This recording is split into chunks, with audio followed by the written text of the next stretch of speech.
Welcome to our Real PE podcast. I'm your host, Toni Smyth. It's great to be back for episode 7. Thanks to everybody for their comments and feedback about our previous podcast. If you haven't listened yet, please do find us and give us a listen. And we'd love to hear your feedback and comments. I'm delighted today to have with us again to finish our story about Real PE. I'm delighted to have Ronnie Heath, CEO of Real PE. Welcome, Ronnie. Hi, Toni. Great to have you back. And in our other chair today, we've got John Parsons, Director of Innovation from Real PE. So welcome back again, John. It's good to be here. Thanks, Toni. Looking forward to it. Good. So today's podcast is all about finishing that story of Real PE. In previous podcasts, I know people, I'm sure, will have listened. We talked about how you guys had met, how Real PE came about, how you felt about PE practice in general, and the things that you'd seen that you weren't necessarily happy with, what kept you up at night with regard to PE and physical activity. We did lots of exploring around how you both met and how you came into business together. We then looked at the intent of Real PE, which was fabulous. And today we're going to have a think about what's Real PE today, all these years on, 10 years on, maybe 8 or 9, 10 years on from Real PE, and maybe 15 years on from you two meeting and developing concepts together. And so I'm going to ask you, what is Real PE now? 8 or 9 years on from the beginning of the story, what does Real PE mean to you now and what it is about now? Because everything shifts and changes and develops. So I'm going to come to John first, if that's all right, Ronnie. Just to ask you the question, John, tell us a little bit about what Real PE as a company, as an organisation is now.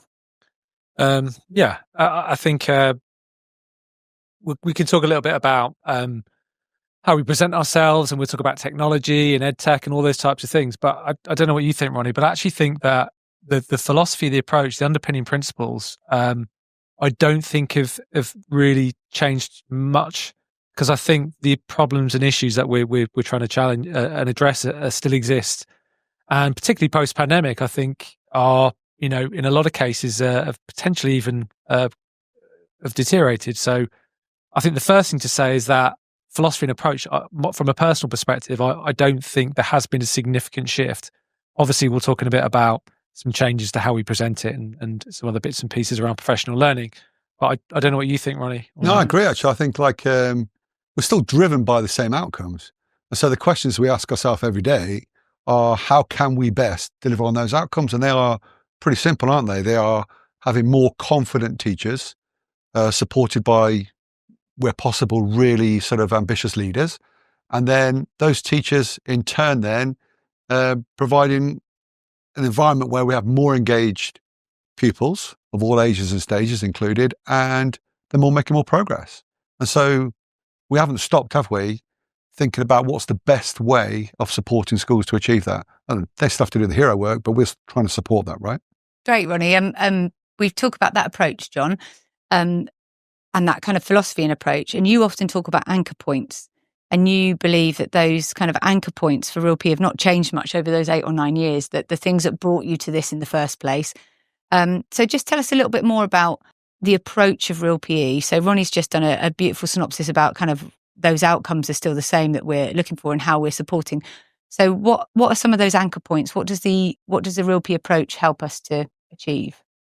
I think, to go back to some of the things we talked about in the previous podcast, I think fundamentally it's a very child-centered, child-first approach, and that's every child. So a massive focus around inclusion, which, in a sense we shouldn't have to talk about, but we really do in relation to physical education. And then it is physical education, so it's educational, it's meaningful, it's about developing all the key skills and abilities to help every child develop that positive relationship with physical activity for life.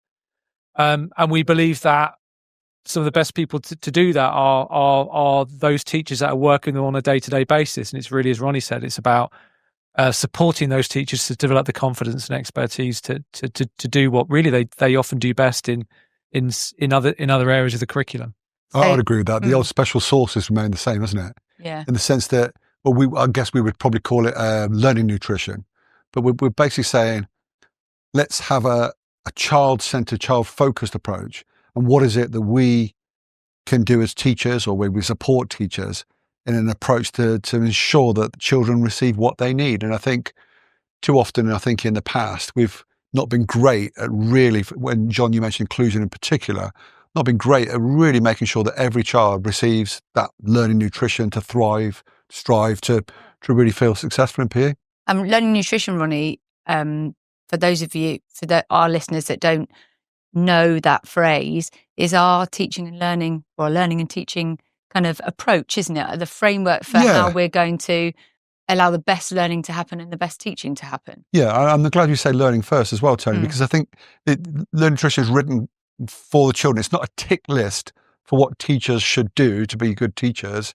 It's really understanding what the pupils need, and through observation, through discussion, through practice, really identifying where the gaps are, and then giving support to teachers, show them how. And a big part of what we do, professional learning, is the how to deliver and how to support children better.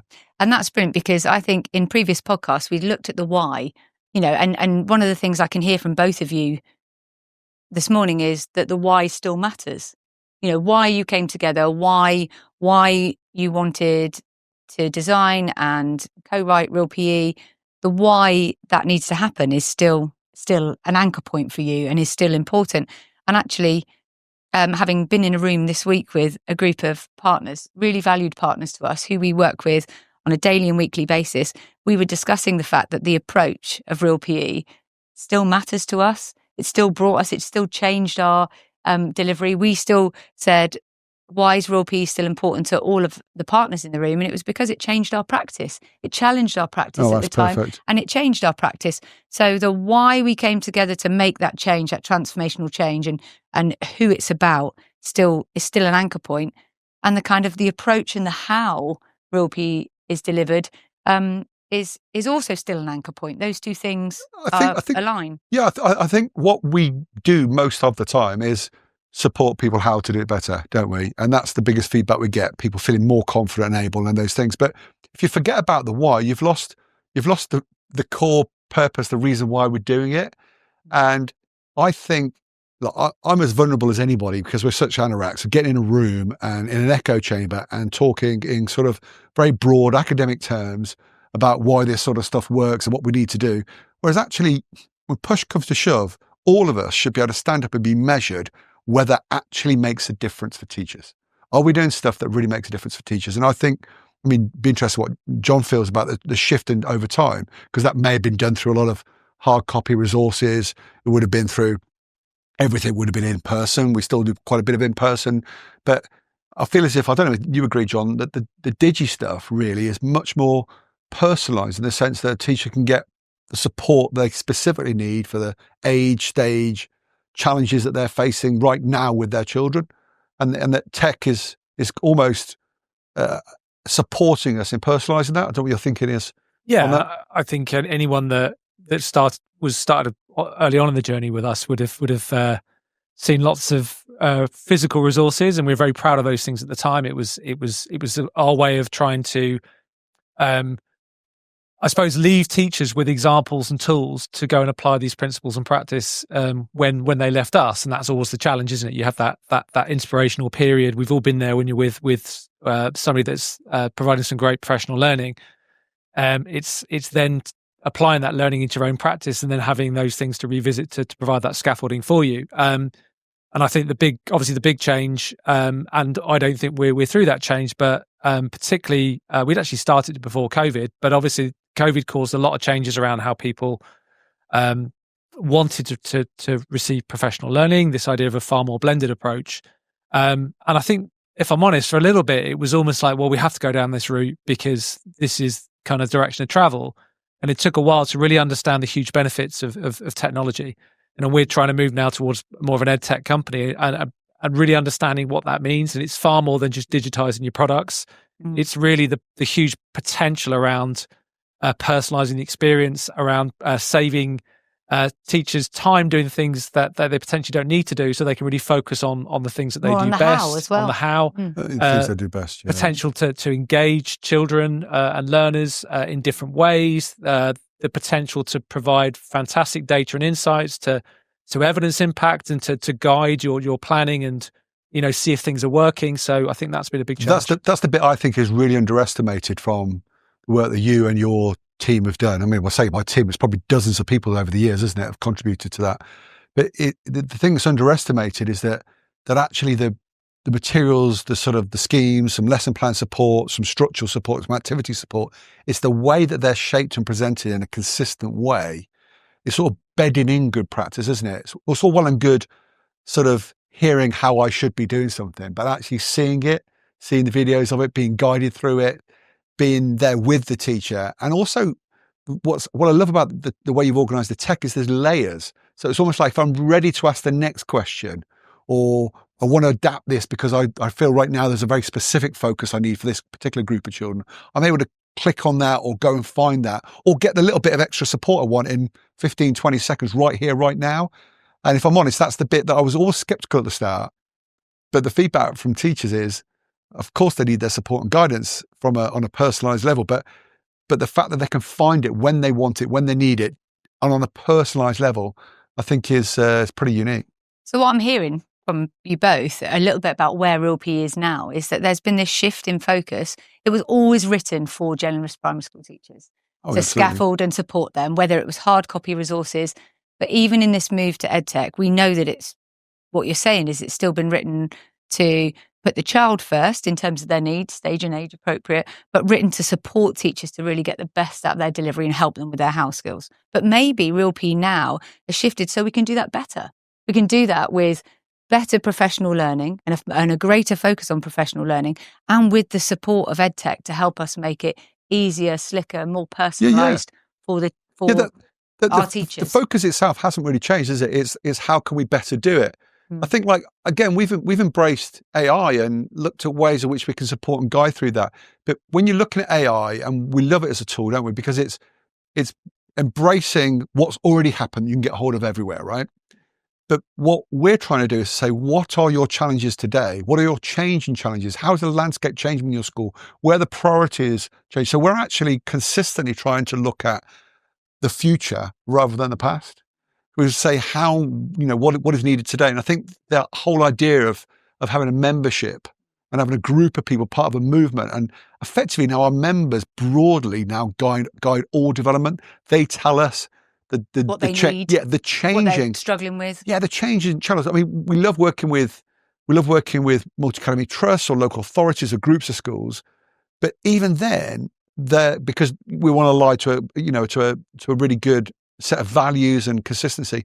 But even then, the schools and the teachers will want to recognise the very different and varying degrees of challenges that they face. They've all got very different types of children with very different types of problems. And I think that'll be the challenge moving forward. And I think that's something we've really embraced now, is that we want to look forward to helping them. And I think, we're only scratching the surface. Having been to BET recently and a couple of other conferences, I think what struck me very quickly was actually physical education is behind the curve on this.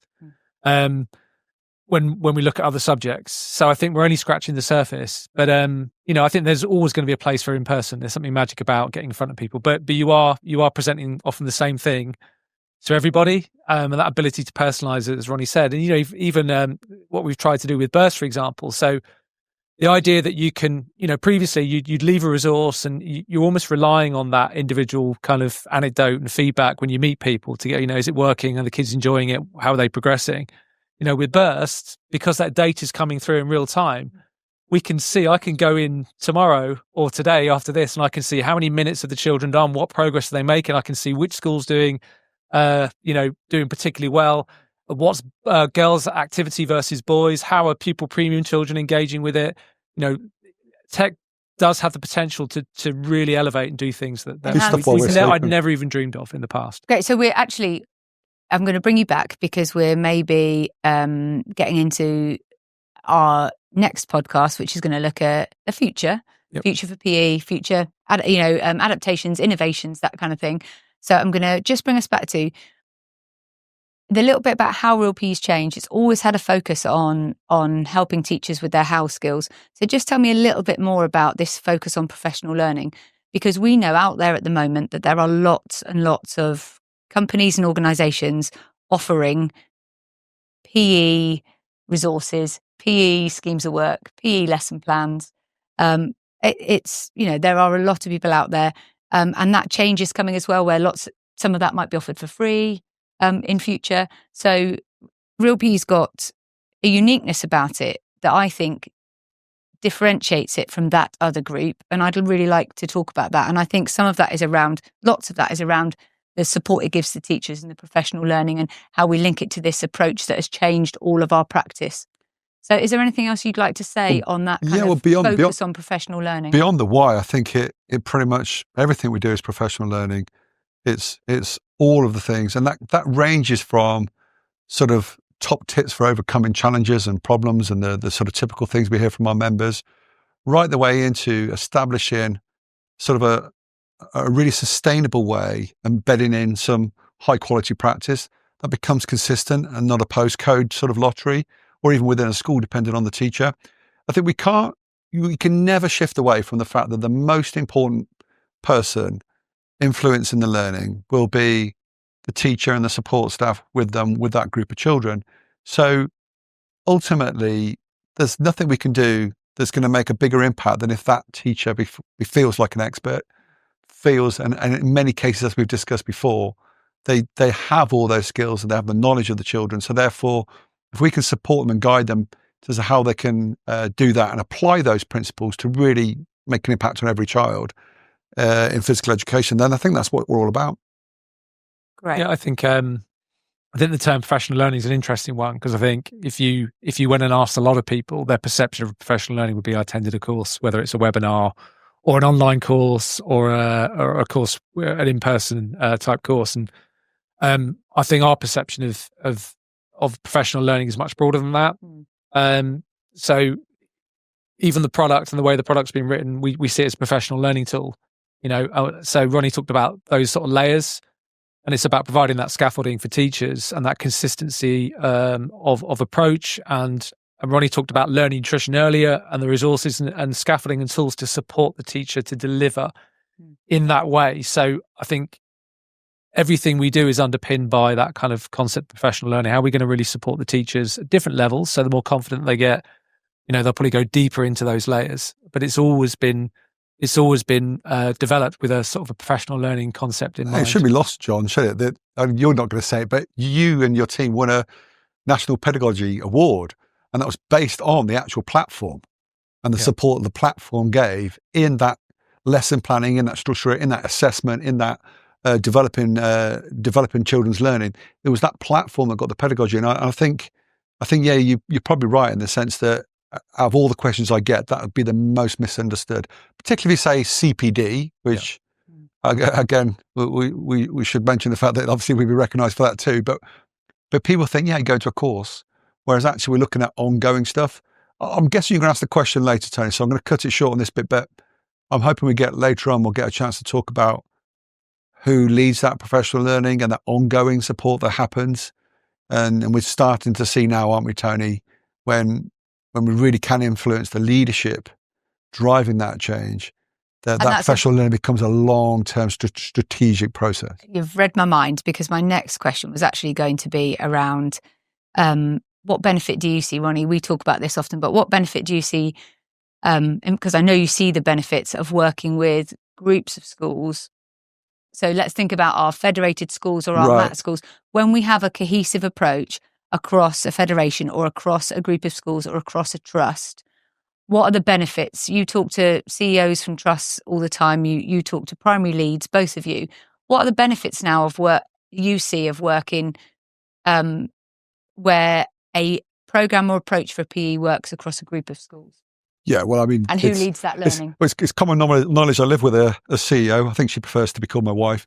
And obviously, I'm very proud and see her as an educator. But in the simplest terms, I mean, I'll let John jump in, but in the simplest terms, the two things that really make an impact, one is that shared learning and having the support of your colleagues to both emotional and for guidance is massive. And secondly, I promise you that multi-academy trusts, the biggest buzz they get is when they're able to influence and support a group of schools together and see the advantage of having someone with a serious expertise within the organization themselves, within that trust, who is able to continue to provide that support and guidance and leadership. I think it's massive.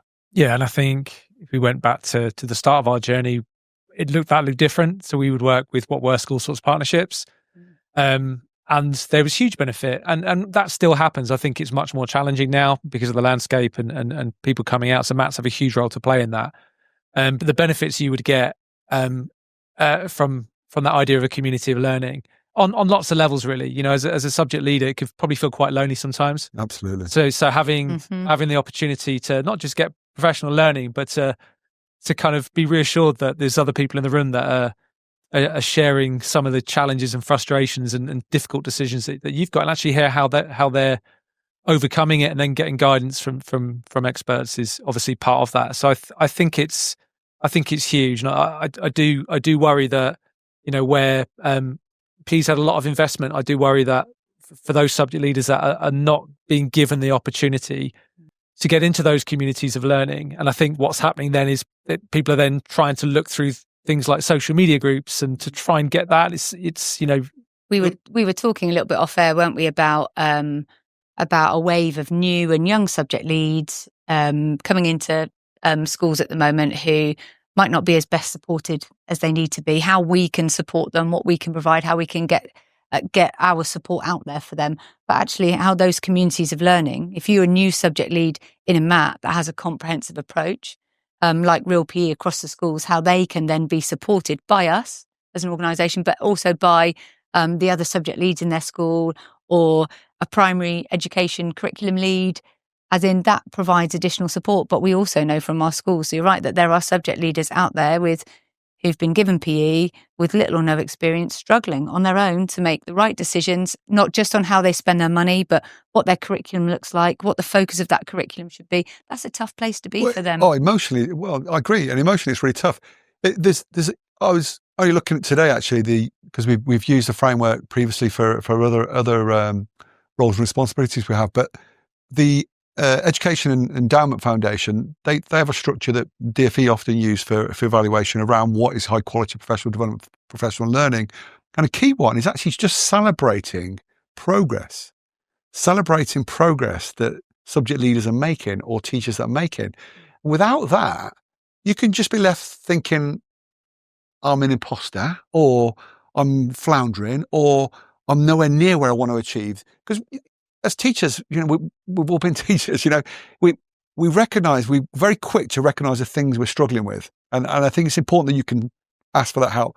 But actually all of us, don't we? We need people to remind us we're on a really good professional learning journey. We should be celebrating those small steps. And I think without that community of learning around you, you could be left to feel as if you're the only one not doing it. Some of the best bits of my day job, when I'm obviously not hosting this podcast, is celebrating the journeys of those subject leaders who are making a difference. Some of the very best bits of those interviews, insight interviews, or those case studies or member stories that I get to do are celebrating the wonderful work that those subject leaders have done, reminding them of the progress they've made and helping them to share that message across their school community, with parents, with families, with governors, and wider. I find that really rewarding to be able to say, you're not on your own. Look at the great difference you're making. Let us help you celebrate that. And that's share a brilliant place to and be. then share that journey, right, John? Share that journey, that the struggles that you went through to get there. Remind people that it was difficult to get there. And you had to try things several times, and it doesn't work straight away. And creating culture takes time, right? I mean, that's a big part of PE, isn't it? It's creating a new culture.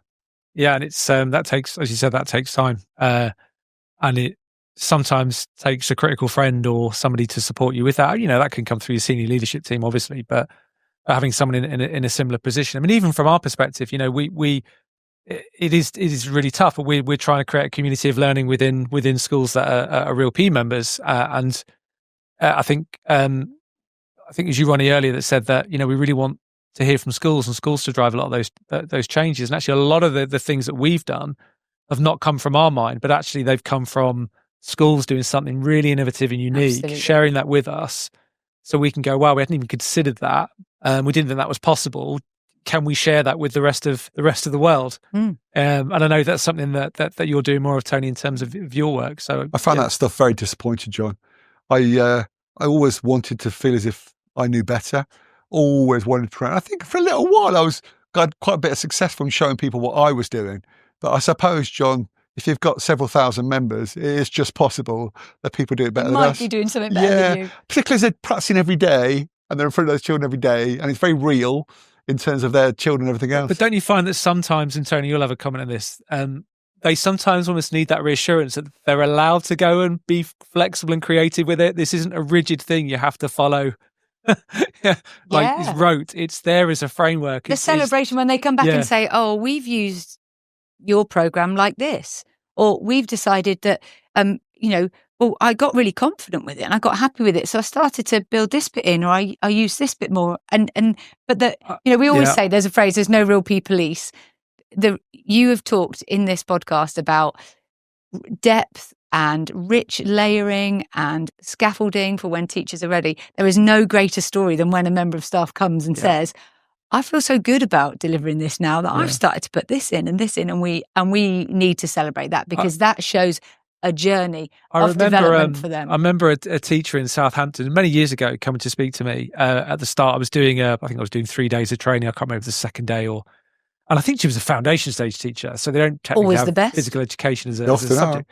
But she sort of came up and apologetically sort of said, "Oh, I was doing this," and I said I started with this activity and I had other ones that I kind of was meant to do, but the kids were enjoying it so much that we didn't get onto those other things. Is that okay? And I was like, "Are the kids engaged? Are they learning?"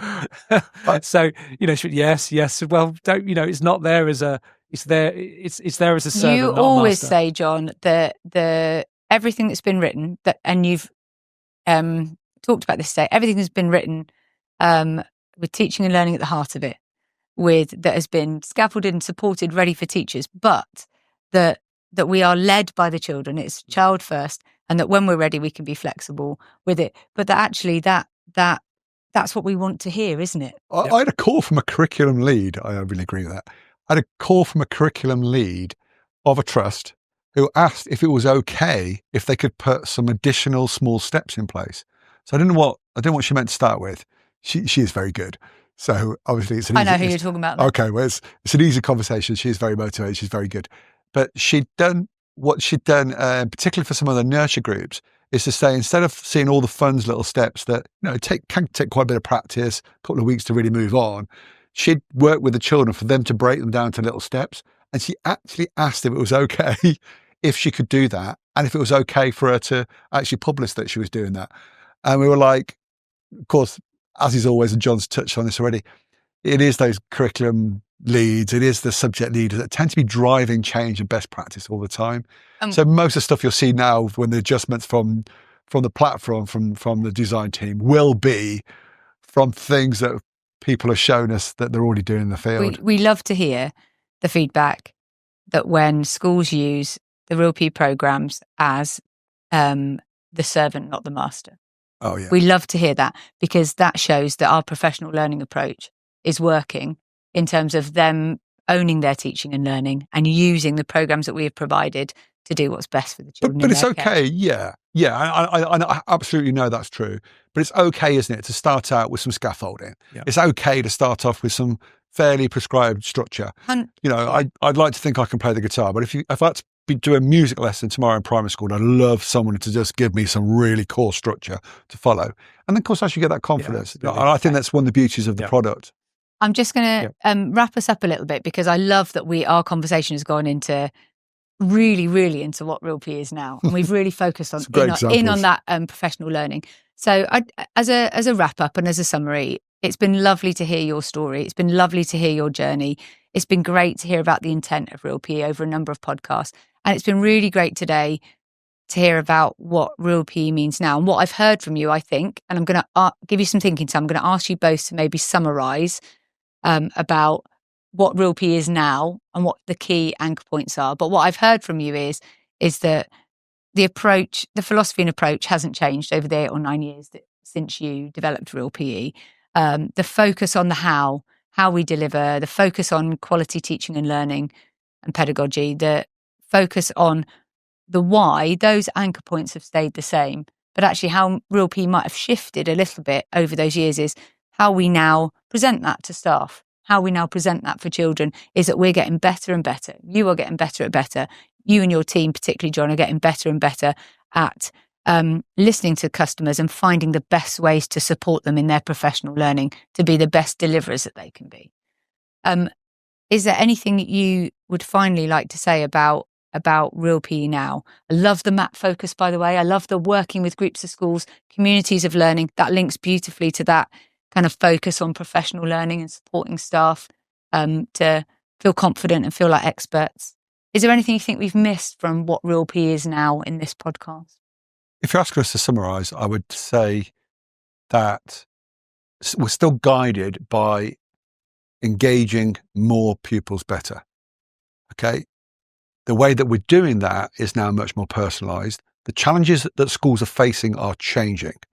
The breadth and the variety of the needs are now larger than ever and challenging. So we have to respond in respect to that. And then my last point I'd make is our members are driving change. Our members are teaching us, letting us know what they want.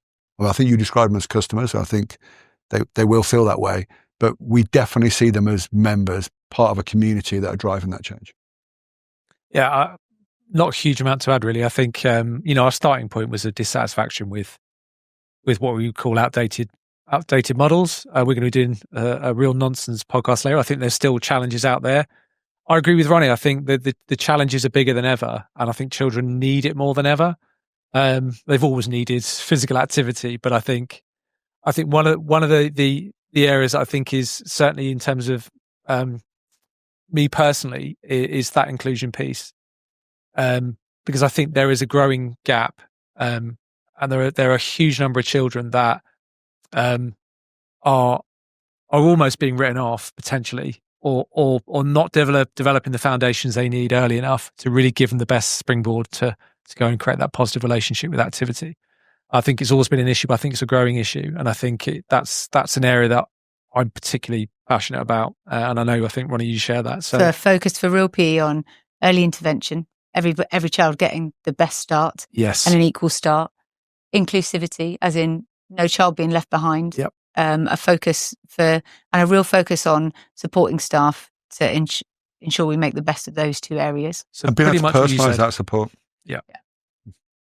Brilliant. I know that we could talk for a long time about these things, but we're going to come back together again for another podcast that looks at what does the future of Real PE look like. I can't wait to talk to you about that, about what the future might hold, embracing a little bit more innovative practice, innovations, and what changes we might make to meet the needs of today's children rather than children 10 years ago. Can't wait to see you for that podcast. Thank you for today, both of you. Great chatting, Toni. Thank you. Thank you.